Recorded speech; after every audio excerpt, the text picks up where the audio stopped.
Faith TV Plus. Tinubu says Africa not replacing old shackles with new ones. Governor Abiodun to impose death penalty on cultists. Bale reveals how Mohbad's father childbearing singer at midnight. Yaboge cancels protest against Mohbad's death to go solo. Dr. Slums dies in church after working marathon shift at Luth. Now the news. President Bola Ahmed Tinubu gave his inaugural address at the United Nations General Assembly on Wednesday, in which he championed the need for Africa to surmount foreign exploitation to attain prosperity through democratic ideals. He spoke to other heads of government hours after similar addresses, including those of United States President Joe Biden and Ukrainian leader Volodymyr Zelensky. The president spoke on the theme Rebuilding Trust and Reigniting Global Solidarity, Accelerating Action on the 2030 Agenda and its Sustainable Development Goals towards peace, prosperity, progress, and sustainability for all. According to Tinubu, many proclamations have been made, yet our troubles remain close at hand. Areas from plundering and conflicts. Many such areas have become catacombs of misery and exploitation. The Democratic Republic of Congo has suffered this for decades, despite the strong UN presence there. What happened? The world economy owes the Republic of Congo much, but gives her very little. The mayhem visited on resource-rich areas does not respect national boundaries.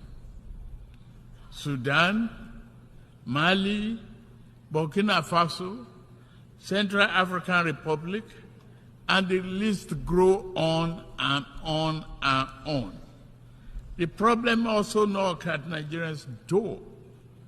Foreign entities abated by local criminals who aspire to be petty warlords have drafted thousands of people into servitude to illegally mine gold and other resources.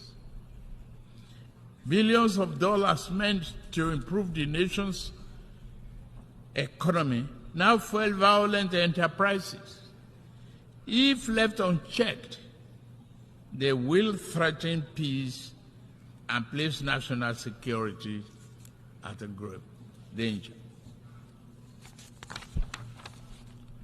Given the extent of this injustice and the high scales involved, many Africans are asking whether the phenomenon is by accident or by design.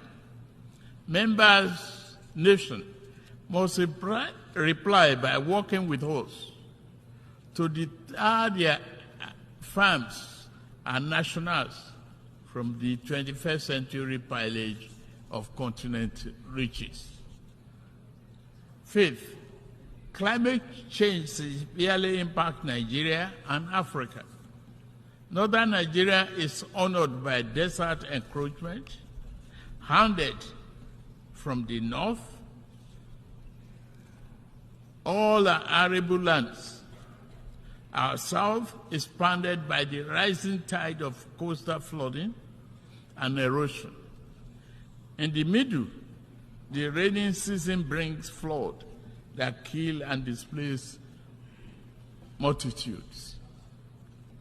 As I lament death at home, I also lament the grave loss of life in Morocco and Libya.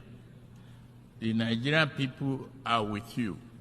Please note that. African nations will fight climate change, but must do so on fair and just terms. To achieve the need popular consensus, this campaign must accord with overall economic efforts. In Nigeria, we shall build political consensus by highlighting remedial actions which also promote economic good. Projects such as Green Wall to stop desert encroachment, halting the destruction of our forests by mass production and distribution of gas burning stoves, and providing employment in local water management and irrigation projects are examples of efforts that equally advance both economic and climate change objectives. Continental efforts regarding climate change will register important victories if established economies were more forthcoming with public and private sector investment for Africa's preferred initiatives. Again, this will go far in demonstrating that global solidarity is real and working. As I'm about to close, let me emphasize Nigeria's objective accord with the guiding principles of this world body: peace, security, human rights, and development. In fundamental ways, nature has been kind to Africa, given abundant land, resources, and creative and industrious people. Yet, man has too often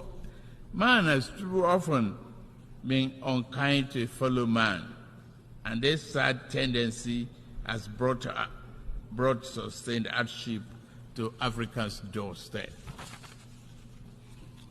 To keep faith with the tenets of this world to this body and the theme of this year's assembly.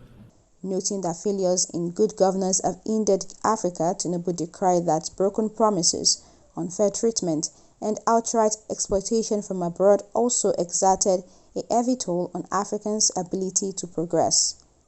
In Ogun State, the government is yet to enact a law that will pronounce the death penalty on anyone caught engaging in cult activities in the state. The state governor, Dapo Abiodun, made this known on Tuesday at a meeting with the paramount leader of Remoland, Babatunde Ajayi, at the Akarigbol Palace in the Shagamu area of the state. Abiodun expressed shock over the wanton destruction of lives and peace of Shagamu and its environs, warning that the government would not fold its arms and watch unscrupulous persons run riots in any part of the state. The governor said that henceforth he would not entertain any sentiment from any quarter, as the activities of the hoodlums were capable of sabotaging government efforts to bring more development to the state. On Mohbad update, the head of landlords in the Ikorodu area of Lagos State has recalled what transpired on the night that the singer Mohbad died. In a video making rounds online, he alleged that Mohbad's father wanted to bury him on the midnight of the day he died. The head of landlords, however, claimed that he stopped him. The singer was eventually buried the following day.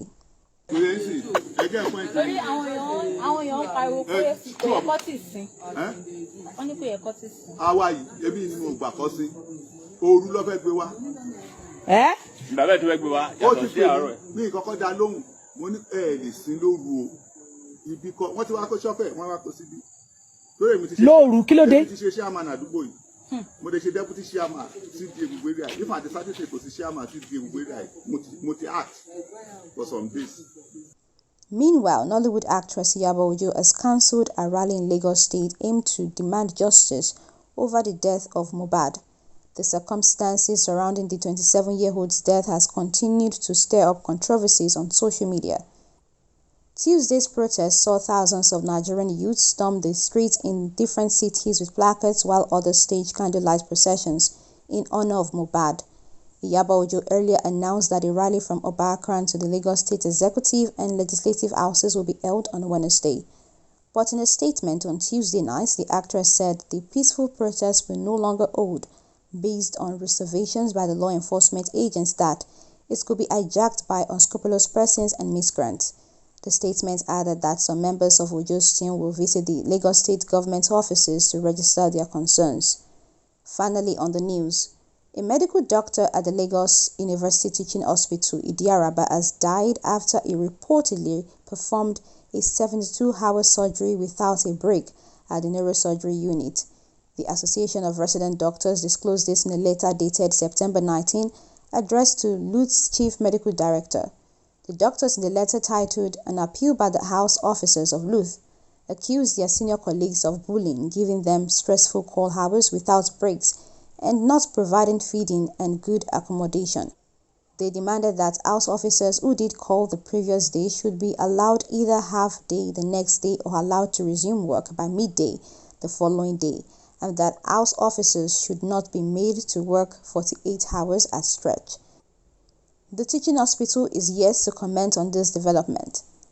And that's a wrap on Midday News. Subscribe and turn on your notification bell for latest updates. Okoyemi Olugbemi reporting for Flip TV Plus.